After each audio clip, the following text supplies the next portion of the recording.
Om Sahanavatu Sahanau Bhunatu Sahaviryam Kalvavahai Tejasvinavaditam Astuma Viddishavahai. Om Shanti Shanti Shanti. So since this is a teaching and listening and learning, everybody learning, including myself, and using the 18th chapter of the Bhagavad Gita, this prayer is appropriate because it says, may that one protect us both, may that one nourish us, may our study together and our work together be full of vigor and strength and enthusiasm. Generally, maybe it like that as well, maybe not necessarily argue together. And may there be peace in three ways. Peace, peace, peace, to cater for any potential obstacle in life. So we now continue, but I've put the theme out of this week, and we are resuming the Bhagavad Gita 18th chapter from 17th stanza on, which we broadly cover. We'll cover it again. But the whole emphasis from the 18th stanza, at least onwards, to about the 40th, is really around the impetus to karma or action of three evolutionary forces. By now we know what these are. By now we're familiar with the terms, sattva, rajas, and tamas. But it's very difficult to define each term except in broad things. And the only way you can do it is by setting examples in the area of the psychological context, the area of the physical context, even the cosmological context, the behavioral context. But we know that these are these three evolutionary forces, and this comes from our Sankhya philosophy. And those aspects, along with the geography of the mind, so to speak, and the arrangement between what we call Purusha and Prakriti, all of this comes from the Sankhya philosophy. And this is adopted. The final conclusions may not be adopted necessarily, but at least this portion, this much, is adopted. The Sankhya's are the experts in this. And so we should not neglect anything which has some element of expertise in it. So this first stanza that we are dealing with leads us into this area of these three evolutionary forces. And so that when we look or relate to nature in any of these aspects, we will have to make a kind of categorization. Do we think that it is sattvic, rajasic, and tamasic, and particularly in the area of the mind itself? We're going to wake up one morning feeling a little dull, feeling a little lack of enthusiasm, lackluster, and all of these symptoms might be there. And then we know the mind is a little dull. The mind then has to be pushed up one notch, as it were. If you drive a car, it's like shifting the gears of a car, or anything that has gears, any part of a machinery that has gears. And the reason why we can do it is I'm not the gear. If I was the gear, I couldn't do it. So the lesson is I'm not the gear. I'm the one that operates it. And with that level of distance and detachment, I'm able to do whatever I like with the gears. I'm able to shift them up, shift them down. So we can imagine these three elements like gears that we can freely shift everywhere. But it requires that we notice the condition that we see. And if we're in any doubt, and this is all repetition because I'm sure I've told you this before, but no harm in repeating. If we look at any area of nature and life, we'll find these three forces operating, dancing as it were, in an interplay between each other. They're not exactly qualities. They are substances which have certain qualities. So these are actual physical things. In the cosmological evolution itself, they come out as things like gravity, things like electrical energy that accelerates, and things like inertia that doesn't really want to go anywhere. Now, we're not saying that these are things against you, or that these are things to do with morality, ethics, and all the rest of it. We're not really making that link. What we're saying is that, factually speaking, any moment in time will catch the mind in one of three possible conditions. And we have to make an independent decision what we will do with it. And the best way to do it is to operate in a kind of gameful way, a sporting way. Because if we don't, we add a deleterious element, and that may well fall into a category that will give us pain. Without any moral judgments, we can certainly assess that when something is rajasic or tamasic, then ego is involved, and we know that this ego is an obstacle for us. Now, let's be clear, not the ego itself as a component of the mind.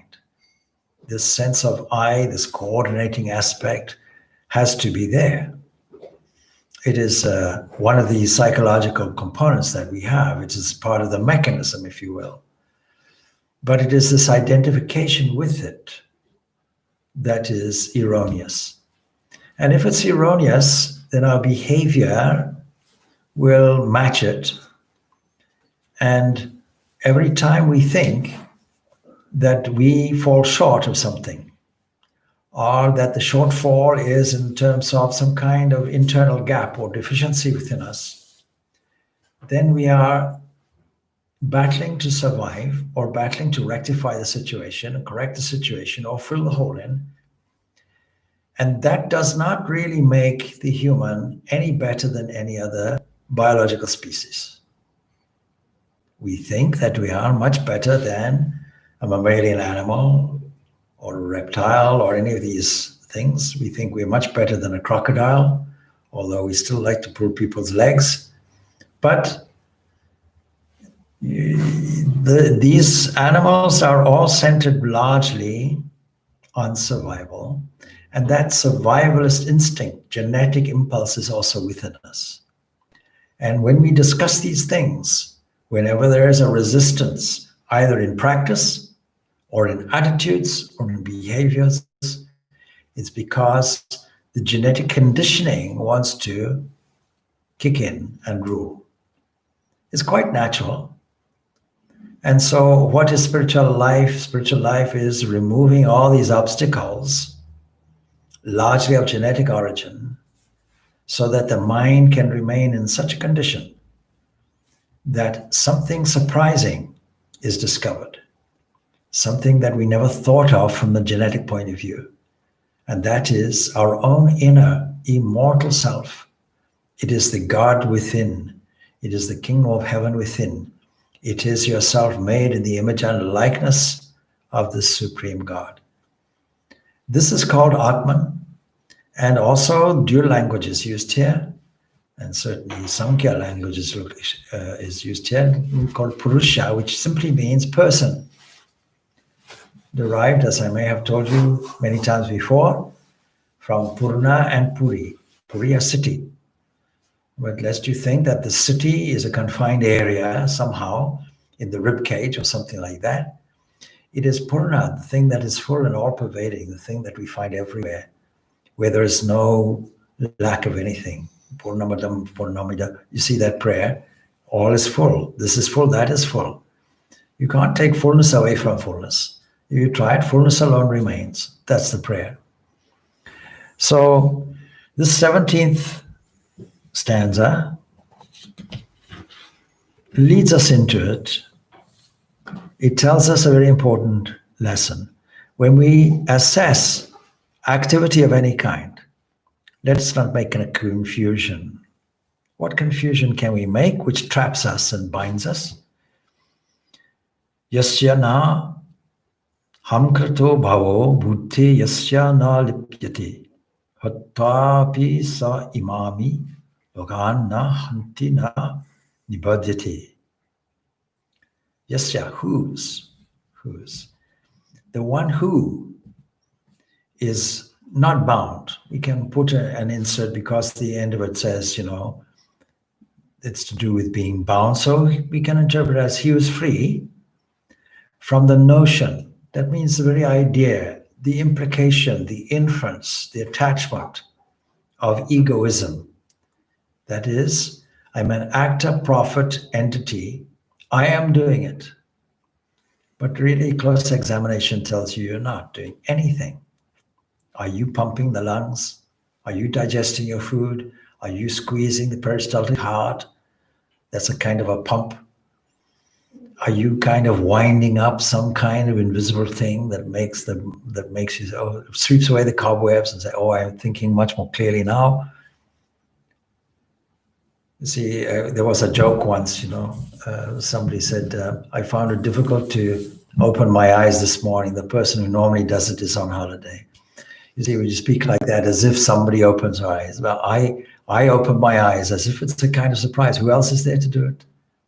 But we don't go and take the eyelids and go like that. Somehow the eyes open. And somehow the eyes see also. And somehow the eyes catch all the photons. And that arrives and it gets taken care of in the retina. And whatever image is there is sorted and converted upside down and reconverted.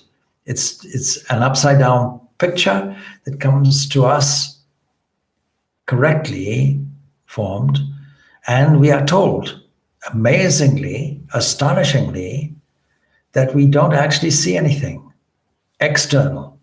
It's all in the brain. Now, we find it difficult to catch on to that because our genetic structure says, no, I'm seeing it. It's right in front of me. And there's a spatial distance there. And when I see a change, I can register a change and move on from here to there. Don't tell me I'm not seeing it.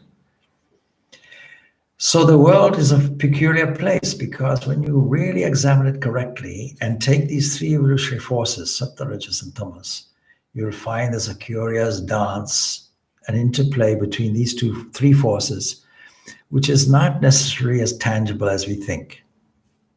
And yet we see a tangible world. It seems to be a tangible, but the next stanza will explore this. So there's a notion of egoism, agency. And if you have this and your understanding is not tainted by any misunderstanding, misreading, misidentification, purely purity, in other words, if your mind is saturated with this quality of sattva, because the characteristic of sattva is there's no I in it. There's no I, me, mine. There's no ownership in it. There's no desire for profit. The I is taken and put to one side. A wonderful example of how we are able to do this. When somebody is in a mood of depression, then one of the best ways to lift yourself out of it is to go and do some kind of activity that benefits another person. So we call this, therapeutic action or something of that nature. And it helps us to lift our attention from ourselves. It tends to shift this egocentric position that assesses it and goes through an inner script. Poor me, how can they do this? Nobody needs me. Nobody attends to me. Life is not worth living. Like that, 1, 2, 3, 4, 5. We can easily put 5, 6, 7 negative thoughts in a series. And if we like, we can find ourselves in that mood, downward spiral mood for the whole of the day. For days on end, perhaps. Swami Vivekananda, who's quite practical also, said, if you're in a depressed mood, lock yourself in your room. Don't contaminate other people's minds with it. So a cheerful mind relays cheerfulness to others. And even that act of selflessness is there, is an act of sattva. It elevates the mind itself. So occupational therapy is a way of taking all your attention away from yourself, busying yourself for a better world, attending to other people's needs from a place of pure philanthropic spirit, genuine philanthropic spirit, which It has no I or me or mine, any sense of reward in it. It's purely expressive. This expressiveness is what we call sattva, where there is no room for any idea of I am acting, I'm doing, and I'm getting reward. That's the point. So it's a notion.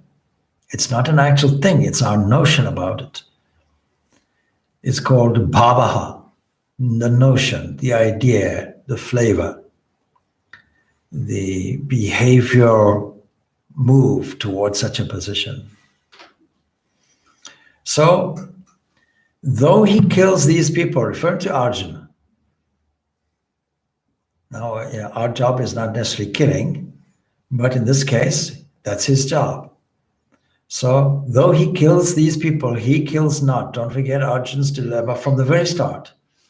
I'm killing these people, killing is immoral, I should run away. But is this not a righteous war? Is this not a war that will benefit the whole society?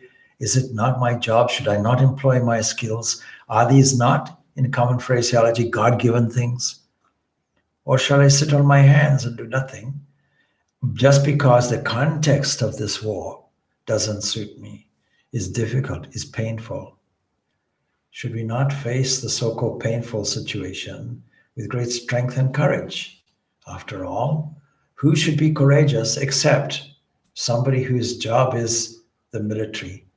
More than anybody else, he has to have the strength to protect countries, societies, people, civilians, all of these things. A kind of defense thing. So though he kills these people, actually he doesn't kill anybody, because you'll only kill somebody if you have this notion, I am the killer. And so all actions we said previously are binding in some way, but this action, free from this notion, does not bind you. In fact, the opposite, it frees you. Karma yoga frees you. It doesn't bind you. Karma binds you, but karma yoga frees you. So agency and egoism are really modifications. And egoism, of course, will create the difference between one person and another person. But as a person evolves higher, that means unfolds, grows to higher and higher ways of thinking, higher and higher results as a result of it, that unsought results that come by themselves, an unfolding, if you like, of divine grace. So when this growth occurs, it's an outgrowth. We outgrow our childish ways. We outgrow these limitations, these restrictions. And as soon as we start outgrowing it, we start expressing our freedom. One thing that binds us is traditionalism. Traditionalism is anathema to truth very often. Traditionalism has the effect many times, not always, but many times, has the effect of squeezing us into a limited way of thinking and behaving. It stifles our growth. We should have the freedom to grow. We should have the freedom to think for ourselves, to interpret the world according to our own way, and to have our own methods of doing things, which free us from all these restrictions. In other words, we need to be creative. All of us have an element of creativity in us. This needs to be used to the fullest.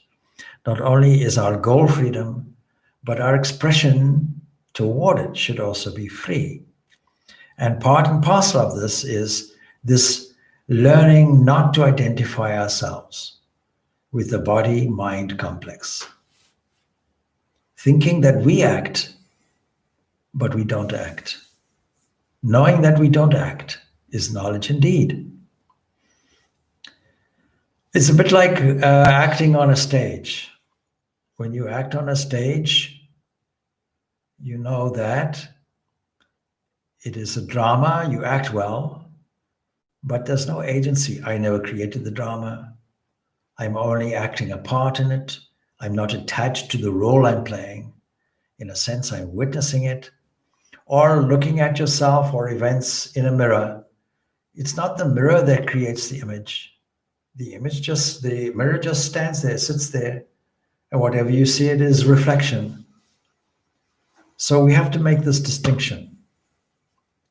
It is Prakriti, nature, comprised of these three gunas that moves and acts. This is the Sankhya idea. And Purusha, that entity that is witnessing, that is a knower, that is a thinker, stands there, but its presence automatically activates Prakriti.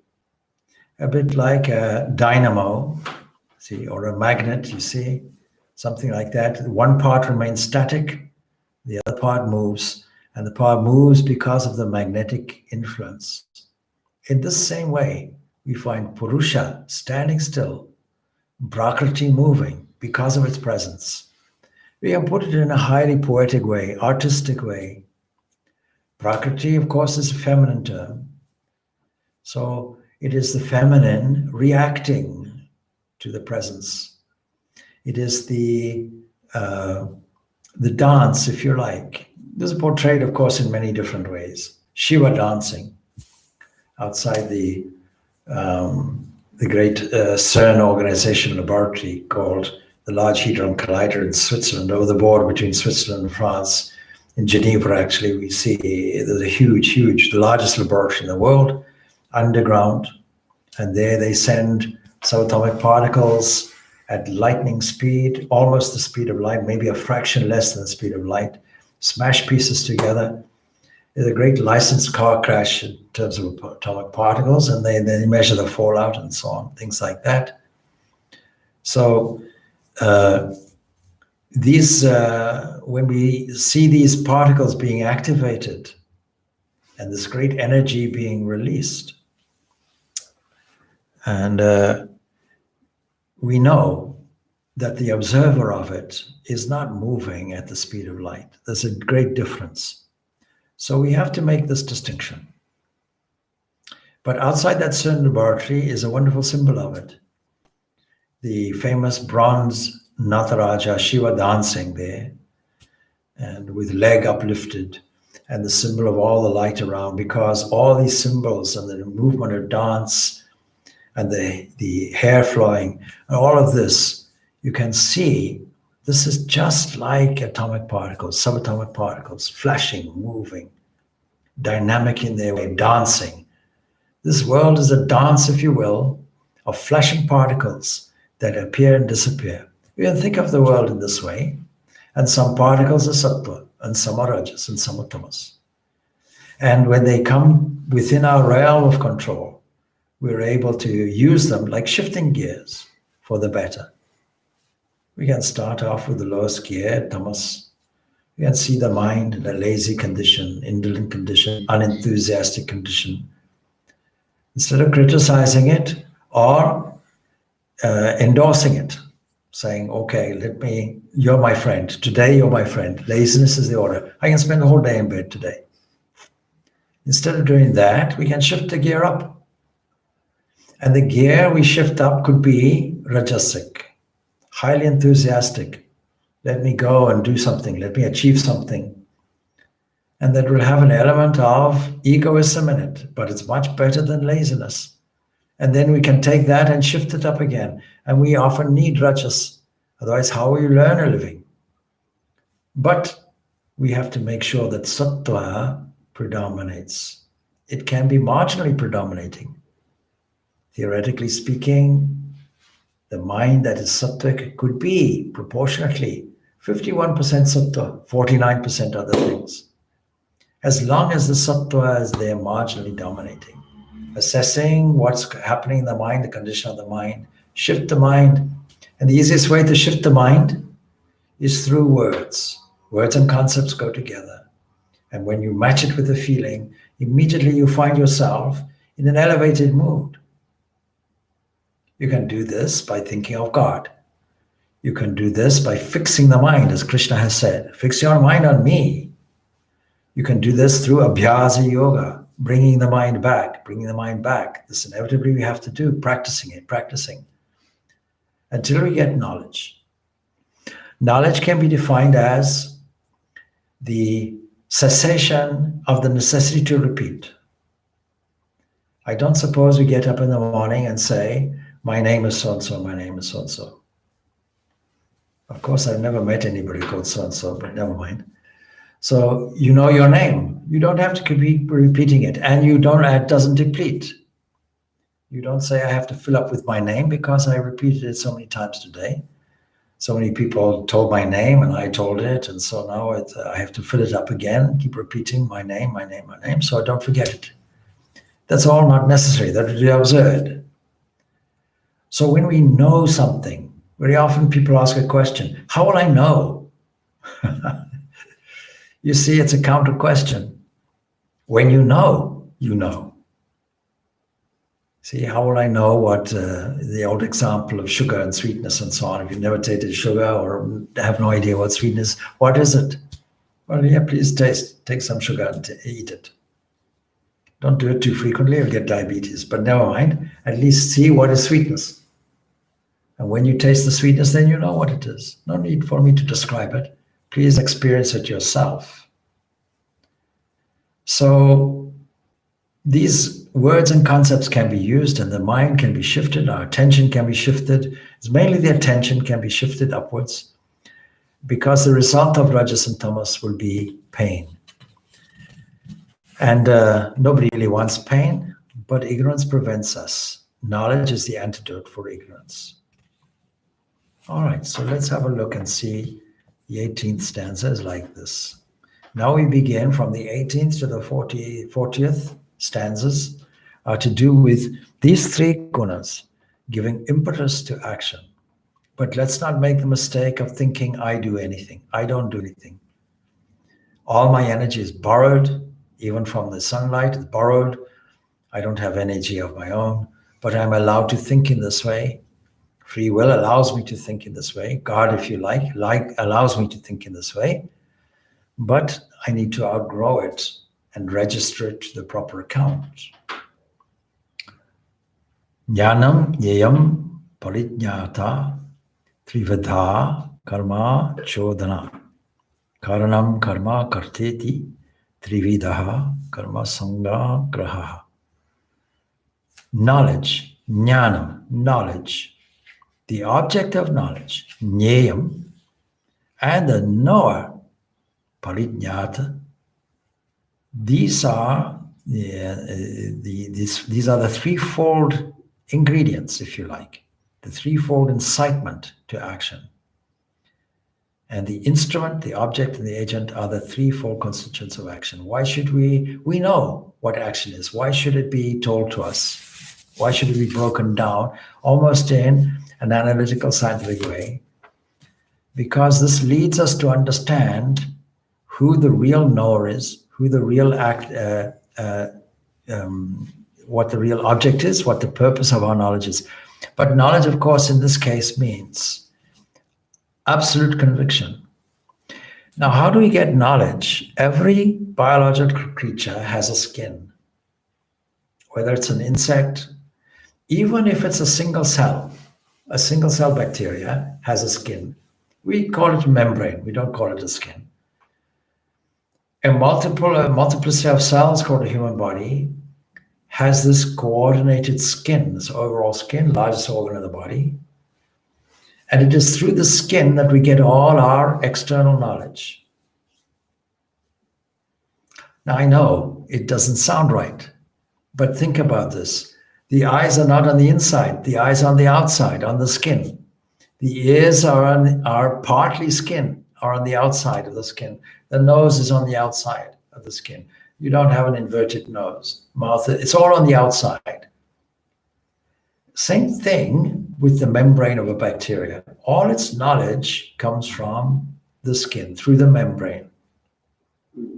People never used to know that.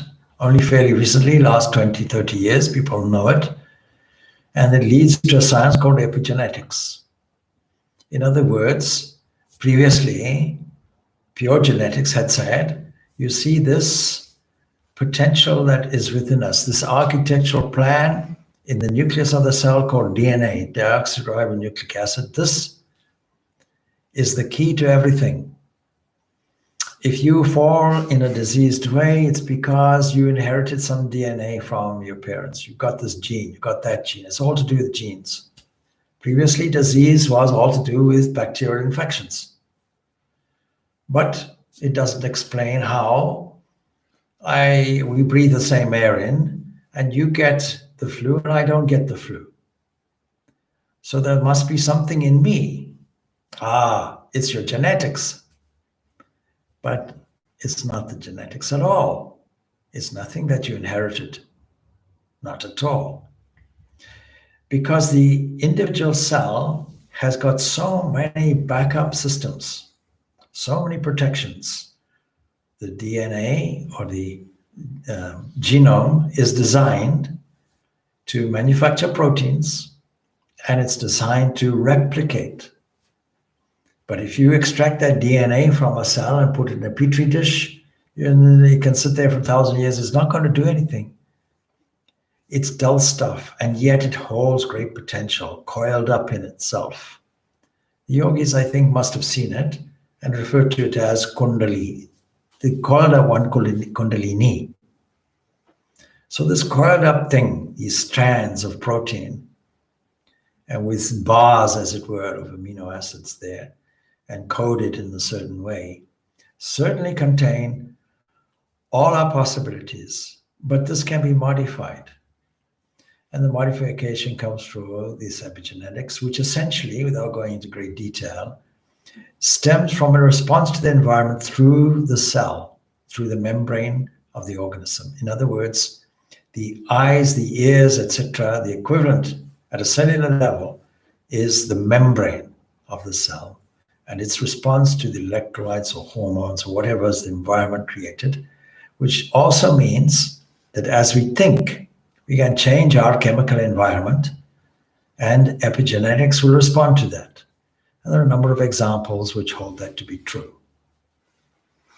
So it comes back to some fundamental principles. If we think in a tamasic way, then every single cell of the body responds to it. If we think in a rajasic way, every single cell of the body responds to it. If we think in a sattvic way, every single cell of the body responds to it. Let's be more specific. If we think in cruel and completely self-centered ways, where our self-interest is exaggerated to the point of complete selfishness, employing all the vices of jealousy, all the vices of destruction, darkness, this is all tamasic. We know this from this Bhagavad Gita. What is tamasic? It takes great care to categorize things, giving examples. This is tamasic. The faith, the threefold types of faith, remember? This is tamasic kind. This is rajasic kind. 3 kinds of food. This is tamasic food. This is rajasic food, etc. So if we learn this principle, we'll surely elevate the mind so that every single cell of the body is compatible with our thinking. And in this way, we have to learn to shift the gears up. As soon as we find ourselves in a tamasic mood, or with tamasic feelings or thoughts or emotions, or any kinds of inclinations, we can, like a masterly driver of a car, shift our gear from there to a higher position. Let us be active. You can say it's like being in a car, doesn't want to go. So you put the right gear and you make it go by releasing and making an acceleration. That acceleration takes energy. We call this rajas. When you're driving smoothly along, you can call it sattva. When there are no jerking movements, the car is nicely in the top gear, and the car is going in an even pace on the open road, say, everything is harmonious. A driver can then start whistling, and some might sing, much to the discomfort of some of the passengers. But anyhow, you're free to do any of this. Now, of course, if you're singing, just to put the joke aside a little bit, if you're singing, why don't you sing spiritual songs? we, some months back maybe, went to different parts of Ireland in a car. The devotee happens to be here. And her friend came along with such a wonderful repertoire of South Indian songs and musical. And the whole mind, of course, was filled only with the thought of the subject of these songs. In traveling on the road, can't we think of Christ's words, I am the way? So you can say it in two different ways. I'm the way, the only way, or you can say I'm the way, I'm the avenue, I'm the journey, I'm the road in front of you. No need to get bored. The road itself is God. Seeing God in all these things, in all scenes, in all places, and so on. This becomes a sattvic mind when you see things in this different way, when you shift your attention in such a way and look at things in their real perspective as just the divine. Then the sattva fills the mind, and that effect has to prepare the mind in a condition so revelation can occur by itself. That is why this great emphasis is there in this Bhagavad Gita on this subject of these three gunas. At the risk of boring us completely, at the risk of repetition, the reason why this is hammered in is for one reason only, and that is to make sure we understand that these gunas are dimensions of Prakriti, if you will. Purusha is always free, is free from any activity. This has to be an entrenched understanding. The real self is not going anywhere, is not doing anything, is not acting. There's no vibration of any kind takes place in the Purusha. But Prakriti, on the other hand, is the doer of all action. And while Purusha, the self, is just merely a witness, but for the presence of the Purusha, the action is impossible for the Prakriti. And the scriptures all say this. And our feeling is like that. Our internal feeling is like that. As soon as we think that we exist, although we make the confusion about I am the body, and knowing the body will not exist for very long. The body is extremely complex. All the cells are extremely complex. But the body itself is so fragile. It takes one accident, one bullet, one heart attack. It takes an instant for that body to cease completely.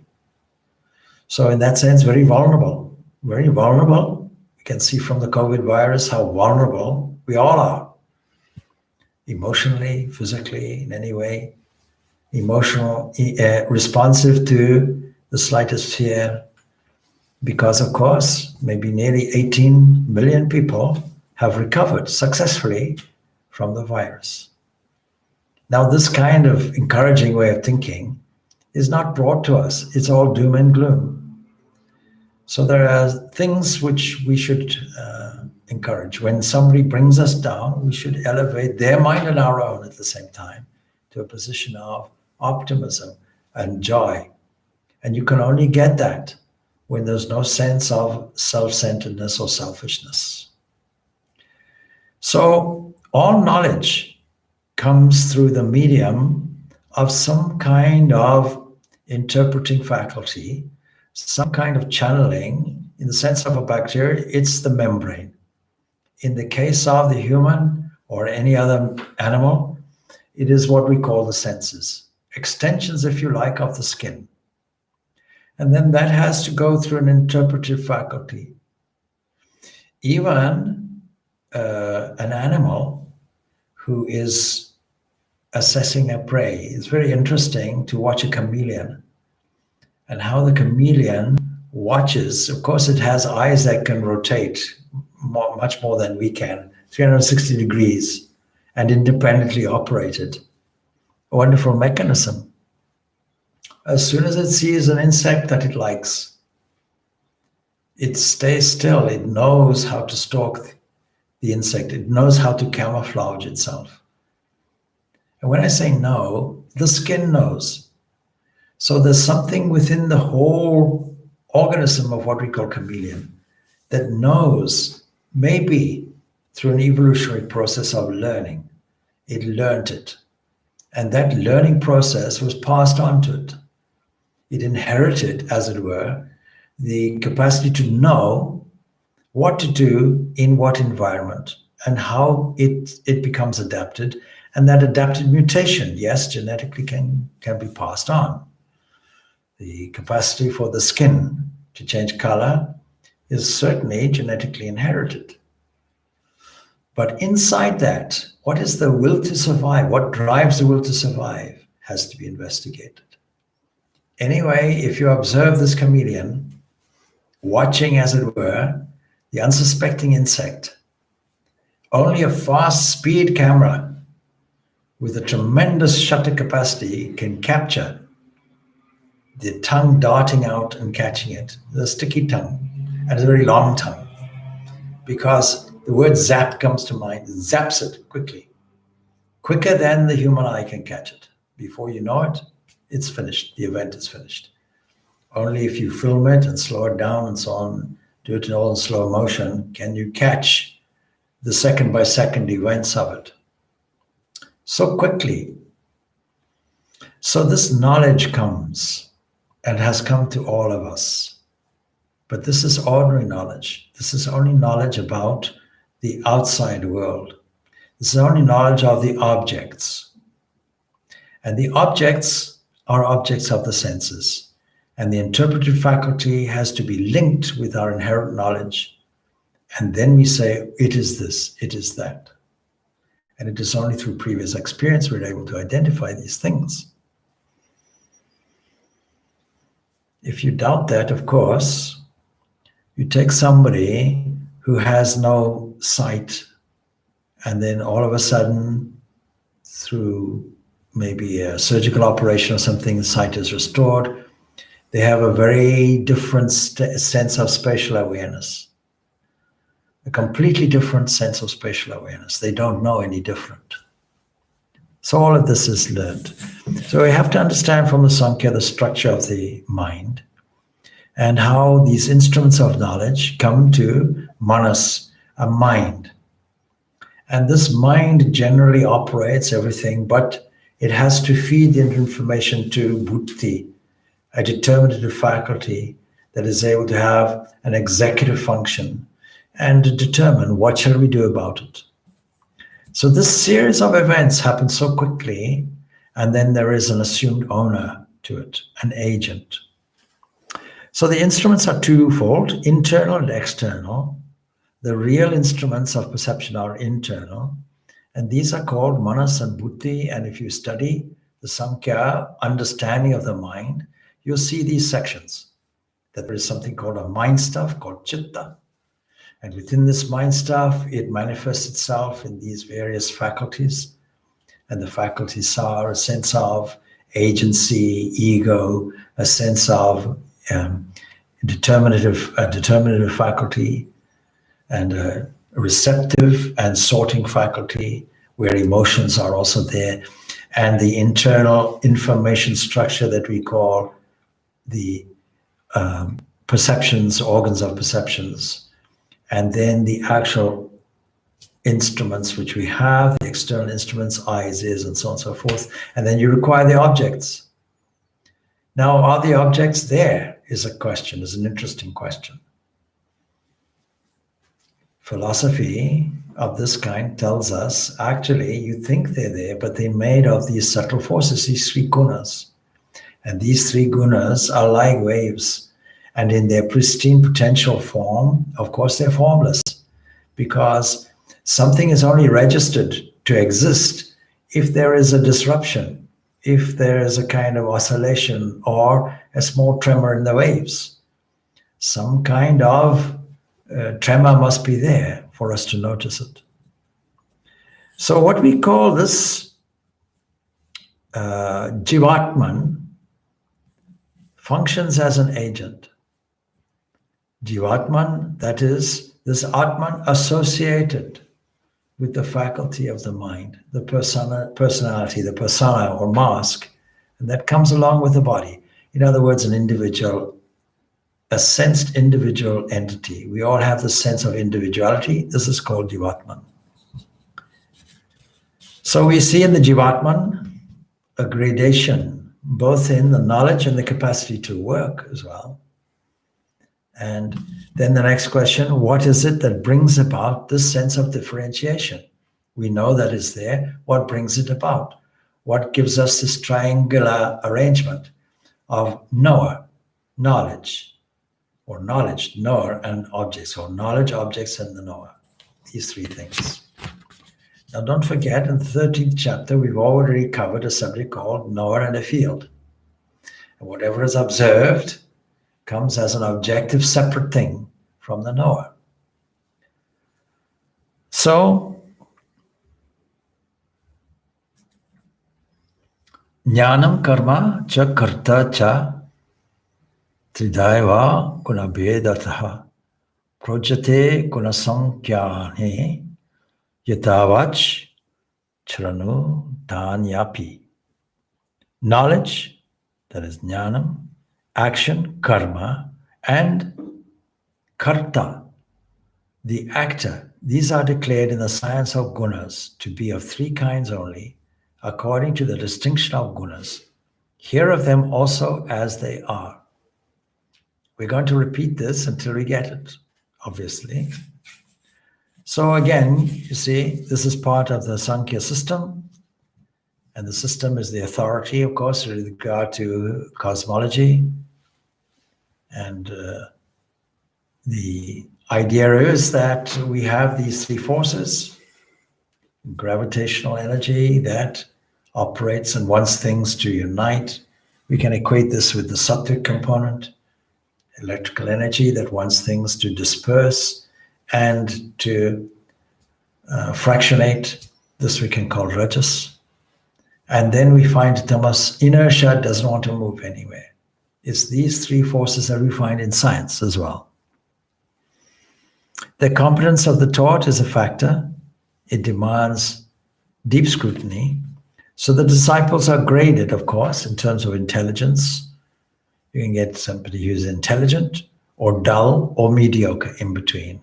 Again, it falls into these three categories. All right, even anybody who's in any of these categories can, of course, be pulled up appreciably with constant diligence, application, rehearsal, repetition.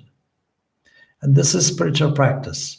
Steady repetition, steady practice. Before we started the session, a question came up. What is this tapasya? What is this spiritual practice?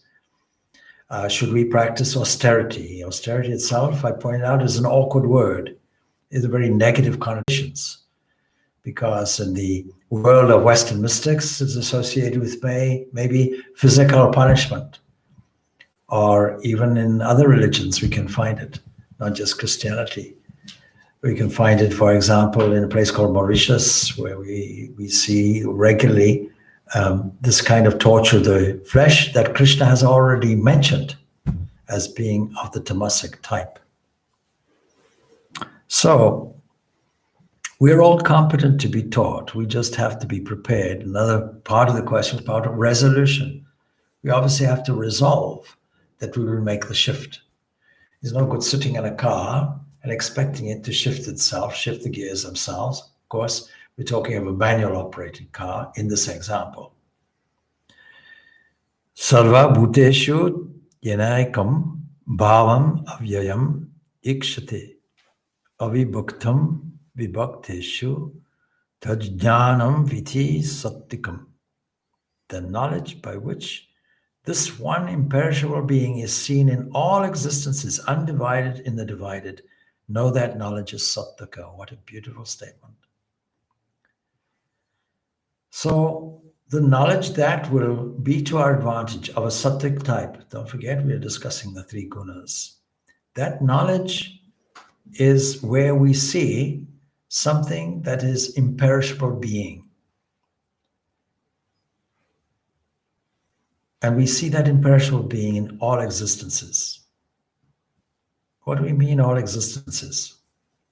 When the eyes open, we see an existence as an environment.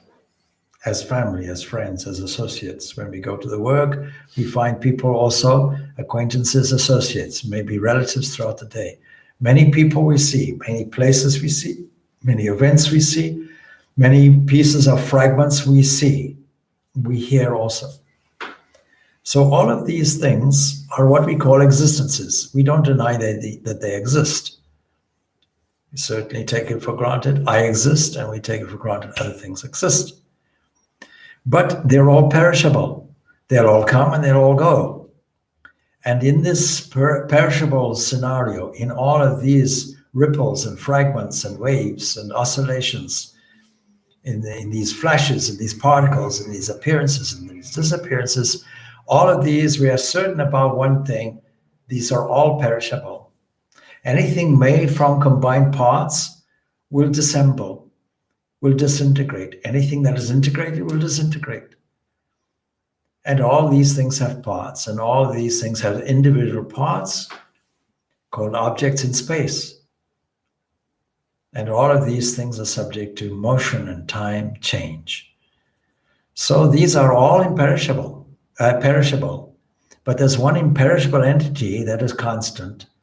All these things belong to Prakriti, all these gunas belong to Prakriti, but one imperishable thing is there. And if we can train our minds, if we can train our attention, if we can learn to have a penetrating vision deep within, what we'll see is this imperishable being seen in all existences, and it is undivided. That's how we know it. And it is undivided in the divided. Now we're using the term of immanence, that is within. But of course, our philosophy goes much further than that. We start off, it's a starting point, we can see it within. But then we have to train ourselves to see it operating through, and then as, and then beyond. And so we elevate the mind in increasing degrees of sattva. But that knowledge is sattva when we know, that is absolutely with unwavering conviction, that this is this one imperishable being in all these various existences that are by nature perishable. So the categories of the Prakriti, they have divided themselves into all these multitudinous forms. The movable and the immovable, the sentient and the insentient, these are the two categories we have to put things in. And they are modifications of nature, or Maya. What is Maya? Maya is this wrong assumption that all these fragmented existences are actually permanent. This is the trap that we fall into, because we are genetically trained like this. So it is the one without a second. The Upanishads describe it as this one without a second. It is undivided. It is like akasha or space or the electromagnetic field, something like that, an all-permitting area that carries everything freely. We can catch it in any place and tune into it. And it undergoes no modification, even though nature or Prakriti comes from it, emanates from it. It's infinite as it is. No change is possible in it. So there are some people who came down from Belfast, studied a little bit during the day, and for the first time, although they've been listening to this Vedanta philosophy some time, I said, Vedanta is a religion of pluses. What do you mean by that? I said, well, you believe in God, but there's more. More than God, how is that possible? We thought God was the ultimate. No, you see, when you have this aspect of God with given qualities, given forms, given shapes, personal and so on, this is Saguna Brahman. But there is an aspect of it which is transcendent, Nirguna Brahman, and in that area, it has no movement, no mind, no limbs. Difficult to grasp. Because of that difficulty, we have to bring it in within our comprehension and our handleable range. So nothing can be added to this ultimate principle. Nothing can be removed or subtracted from it. It's imperishable. It doesn't divide itself, even into different atmas in different beings. Of course, the Sankhya philosophy is a dualistic philosophy and has many, many Purushas. But the Vedantic conclusion is, and here it is one without a second, one imperishable, equally present everywhere. We have to tune our eye into it. We have to learn to catch it.